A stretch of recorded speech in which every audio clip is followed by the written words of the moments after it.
Welcome to live streaming on Friday with Medical Device Academy. Today we're going to talk about how to create a quality plan. So when you're creating a quality plan for ISO 1345 for medical devices, the requirement for it is found in 5.4.2 of the ISO 1345 standard. And it gives you a couple items, two specifically. And it's really not enough detail. You can go to the AAMI guidance for the 1345 2016 standard, and that guidance will give you a few more paragraphs and a couple of lists. One list is for the possible inputs to examples of inputs to a quality plan, and the other one is an output, a list of outputs. So your list of outputs might be, let's say, an action plan. But there could be other types as well. So it could be a quality manual. That could be an output. So if you're creating a brand new quality system from scratch, you might say, well, my output of my quality plan is going to be, I'm going to have a quality manual. I'm going to have quality system procedures. Those would be some of the outputs. But a lot of times when we're creating a quality plan, the goals and objectives are, I need to change the quality system to comply with a new regulation. So we were recently giving a training webinar on the 21 CFR 820 Quality Management System Requirements for the FDA, or QMSR. Sorry, I got a cat that wants to help. There she is, everybody. She wants to help. The Quality Management System plan that we were talking about last week was we're going to create a quality plan to convert your quality system over to the new QMSR requirements and what would be involved for that. So you take whatever system you have now that might be compliant with the FDA's QSR, and what changes do we have to make it compliant with the QMSR? And you have 2 years to do it, but it's going to take 2 years to implement all the changes, especially if your company is not already ISO 1345 certified. If you are ISO 1340 certified, it'll probably take you less time and it'll be easier. But you need to know what the scope of all those changes are. So if you're going to create a quality plan to comply with ISO 1345 5.4.2, what should be in the content of your quality plan? What should it look like? And how, what is the FDA going to expect to see, and what are the ISO auditors going to expect to see when they come to audit you? And before I go any further, I want to clarify, there are different types of quality plans. There's quality plans for product realization planning. So if you're going to add a new product, you're going to have a different type of quality plan because you're going to have to get regulatory approval. You're going to have to validate the product. You're going to have to verify that it meets the design requirements, and you're going to have to make sure that you have your infrastructure in terms of your supply chain set up. So there's a lot of things to do for product realization planning, and that's not that it isn't a quality plan, but it's a different type of quality plan that's covered under clause 7.1 in planning a product realization. Whereas what we're talking about now is for the overall quality system planning, and that's in clause 5.4.2. So if you're going to create a plan, what would be the best practices? And there's actually a standard out there for it. It's ISO 10005, and it's a 2018 standard. Now, if you go down below, there's a link for the EVS.EE version. So this is the Estonian National Standards Association. They have an identical version of the standard, but it's created by their organization instead of ISO. The content is the same. They just translate it as one of the standards organizations. And that's a 2019 version. So it's EVS ISO 10005 2019. And I put a link down below because that's probably the least expensive place to find it. So when you buy that standard, you're going to go through and you're going to say, boy, the headings in this, they have a section in there that says the content of a quality plan, but it looks a lot like the table of contents for a quality manual. That's kind of interesting. So is a quality manual a quality plan? And that's what the FDA has been maintaining all along. The FDA got involved in the original writing of ISO 1345. It was Kim Troutman specifically. And they also wrote the QSR at the same exact time. So in the QSR, they said you have to have a quality plan. They didn't say you have to have a quality manual. In ISO 1345, they said you have to have a manual. Well, as things change, ISO is now going back to we need a documented quality system, but we don't necessarily need a manual. So whether you have a manual or not, the manual is one of the products of your quality plan, and it outlines the intent of your quality system. But the organization and the content and the headings, it's very, very similar.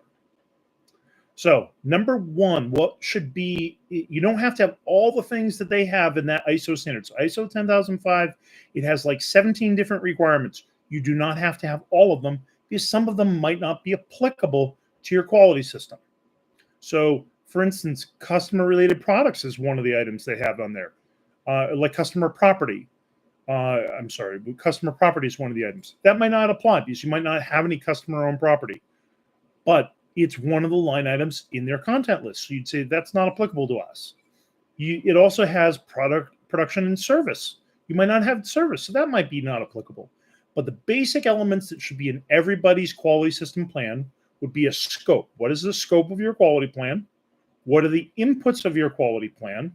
What are the objectives? So what are going to be the outputs when we're all done? What are the responsibilities? So who will be responsible and for what? What documented information will we have? So if you have like a Gantt chart, how will we maintain that? If you have a manual, how will we be maintaining that? If there's a procedure, how will we be maintaining that in not only at the beginning and the end, but throughout the entire process? What resources do I need? What are the outputs of the process, physical and documentation? And interestingly enough, occasionally projects where you're making changes don't go perfectly. So there will be some nonconformities. So how will you control those? When things go bad, what will you do about it? So that should be part of your plan. How are you going to monitor and measure the quality plan that you're putting in place? So you're making a change, going from the QSR to the QMSR. You're going to have some mistakes along the way. How are you going to monitor that? And when you do make a mistake, how are you going to control it? And last but not least, how are you going to audit it? So when you're all done, presumably you're going to do an internal audit to make sure that the new quality system, the change quality system, is compliant with the new requirements. So you're going to have an auditor that's trained in the new QMSR. So those are the 10 requirements: scope, inputs, objectives, responsibilities, documented information, resources, control of nonconformities, monitoring and measurement, and audits. And it's all down below as a list for you. So if you attended our webinar on the QMSR, you got a more detailed list. If you buy the standard, you'll get an even longer 7-page description. But if you just look in the description down below, you get the 10 things that are pretty much standard across the board. These are the things that should be the headings in your quality plan if you're going to create one, and explain how you're going to do each one of those things.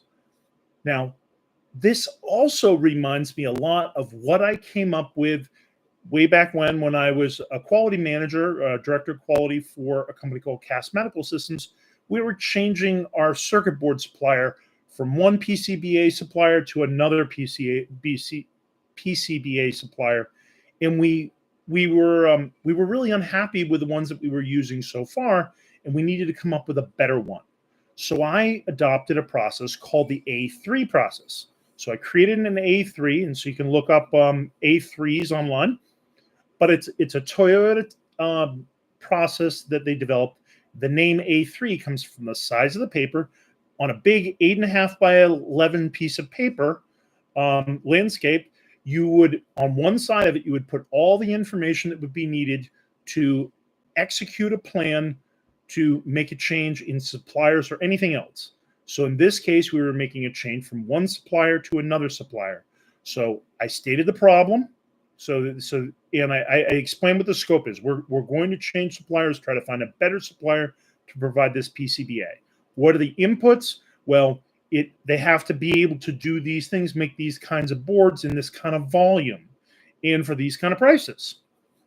What are the objectives? And I explained what things we wanted to upgrade from where we were currently. We wanted somebody that had more cutting edge technology that was the current technology instead of 10 years ago technology. We wanted somebody that could really help us improve, and we could learn from by watching them how to improve our quality initiatives like Six Sigma programs and lean manufacturing, things like that. Somebody already that was lean, so we could watch them and see how they did things.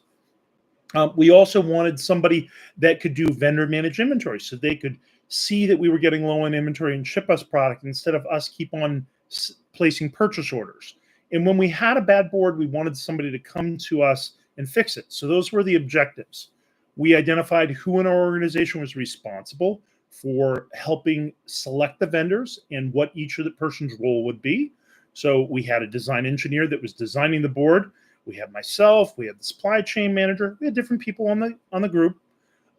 We said how we were going to use this A3 as our documented information, and we were going to keep on updating and revising this A3 until we finally decided it. What the final version would be, and the final supplier decision would be put to the senior management of the company. And we also had the documentation of the actual board. So what is your drawing? What are your specs for the board? That was included as well, because that was still in progress. It wasn't finalized. So you had the Gerber files for that board. We also had what resources were we going to need? So how much time, how much travel, we had a budget for this. We also had what the outputs were going to be. So when we're done, we're going to have this. So we're going to have an approved supplier. We're going to have a supplier quality agreement. We're going to have a purchase order. We're going to have a delivery of product in the schedule. These were the kinds of things that we covered. Now, when that company was finally engaged and we transition over to this new supplier, we're probably going to make some mistakes along the way, and we might have some, bad boards. So they might make some mistakes. What were we going to do about that? How are we going to handle that during that transition period where we're ramping up to normal production? How are we going to monitor and measure the performance of this supplier, maybe differently from how we managed and monitored other suppliers in the past? So we maybe improve what we're doing internally to monitor them. And what kind of auditing are we going to do of this supplier? So those are the things that we had in that plan, in that A3. And those are all the things that you would put in a quality plan. So whatever you're trying to do in your quality system, you're going to have quality objectives. When you implement a brand new quality plan to go from the QSR to the QMSR, that there should be at least one quality objective that you've got that's associated with that transition plan. So you're going to have the quality objectives that you've had in the past. You might have accomplished some, and you might be ready to sunset one of those ideas, but you should have a new quality objective, at least one that's associated with this new quality system initiative to comply with the new QMSR from the FDA. And what's that quality objective going to be, and what kind of timeline does it have? That should be in your agenda for getting this done. And what kind of resources do you have? What kind of budget is in place? Maybe this is an opportunity to implement other things you've had in mind, like maybe quality management system software is that you have is antiquated, or you're still working on paper binders. And how are we going to upgrade our quality system tools that we're using now? Maybe this is an opportunity to train your auditing team and make them better. Maybe it's an opportunity just to come up with some better metrics that are really more helpful rather than just to make the auditor happy. So these are some of the things you might use a quality plan as an opportunity to improve your quality system for. You can do those things. So that should be what's in your quality management plan or quality management system plan, QMS plan. And the way you create it is just systematically, just like you created your quality management system manual in the first place. You had these different sections. You said, this is our scope. So you wrote a scope. These are our inputs. So one of your key inputs is going to be the new QMSR. One of them is going to be ISO 1345 because they adopted that by reference. So incorporated by reference, IBR, if you watched our webinar on that. What are your new quality objectives? So you have some old ones, you have some new ones. You might want to explain those. You might want to say who the responsibilities are, who is going to work on this, and what their roles are going to be, what the documented information is, how often it's going to be updated, where it's going to be maintained. Is it a controlled document or is it a controlled record? You'll probably have a mix of both. What are the resources, time and money and equipment? What are the outputs of the entire change process you're going to go through? How are you going to control the mistakes? How are you going to monitor and measure the changes? And how are you going to audit the thing for effectiveness at the end? So create a little bit for each one of those sections. They can be bulleted points, they can be narrative, they can be pictures, they can be schematics, graphs. You can decide and be very flexible about what's going to be in here, but those should be the basic elements of your quality management system plan. So I hope that helps everybody in terms of what should be in a quality plan and how to create one. I'm going to go look at the questions here. So we had somebody that said, we have a beautiful cat. So yes, Spaz, you're a very good kitty. She's very ancient too and very fragile because she doesn't eat anymore. She doesn't like it. So the important questions here, how do you know what you should include in your quality plan? So like I said, the ISO standard has very little in there. It just has basically 2 points. One, that you have to do planning, and number 2, that you have to make sure that you're achieving your quality objectives to maintain your quality system's effectiveness after the change and during the change. But if you want to follow best practices out there, you can read the couple of paragraphs, 3 or 4 paragraphs that they have in the AAMI guidance, or you can go by this standard that's the best practices and gives you all the details of how to do quality management system planning. So that's what we recommend. And then it said, the kind of person said, I would imagine it depends on exactly what you're trying to accomplish. And that's absolutely right. That goes to what your quality objectives are. So step 3, we had scope, inputs, and quality objectives.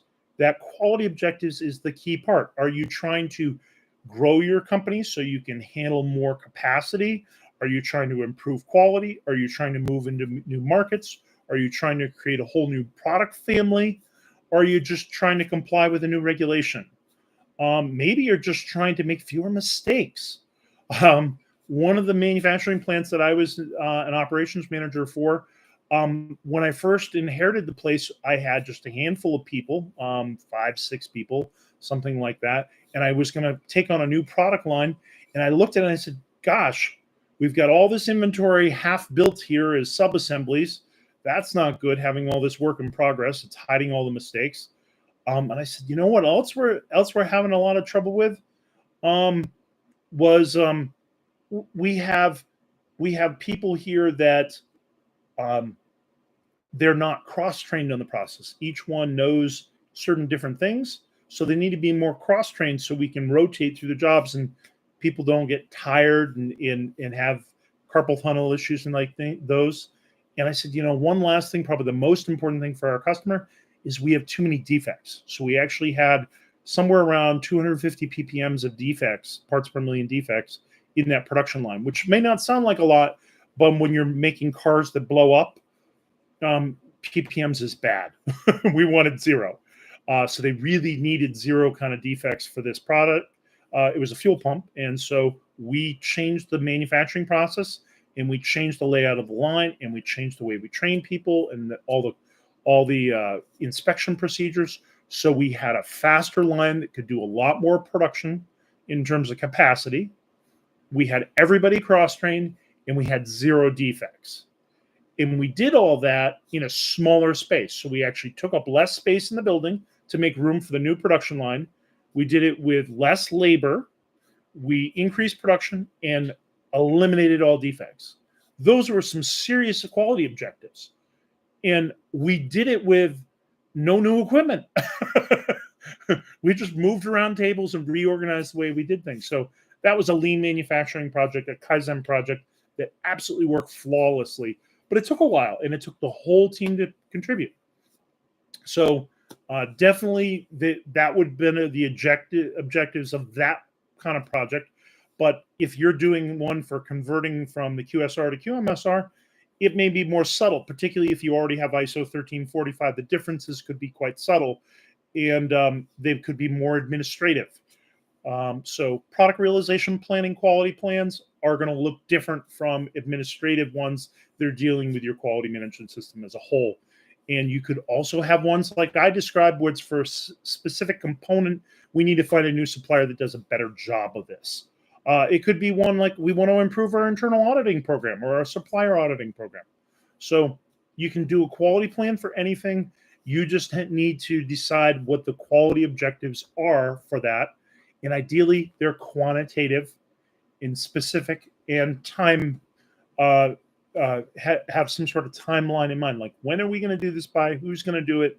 What is the quantitative goal? And then how would be the last piece. So thank you very much, Sylvia. Sorry, that would be Alicia, I think. And somebody else put in here, I used ISO 10005 2018 guidelines. So absolutely correct. That's what we're referencing here. We've got the 2019 EVS version, but that's the ISO version. And that is the best practice for doing this. So thank you, everybody. If you have any other questions, please put them in the comments below. And if you found this helpful, please share it with somebody else so they can watch it as well. Talk to you later. See you next week. Bye-bye.